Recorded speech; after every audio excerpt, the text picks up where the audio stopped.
Vježbe za kuk. Početni položaj je ležeći na leđima sa opruženim nogama. Iz početnog položaja noge su lagano razmaknute.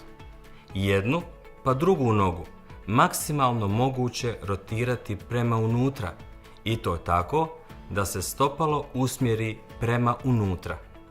Suprotna noga miruje. Ponoviti vježbu 10 puta. Tehnički, vježba se uradi kao i prethodna, s tim što se rade rotacije prema vani. Ponoviti vježbu 10 puta. Dexalgin gel. Stavite tačku na bol.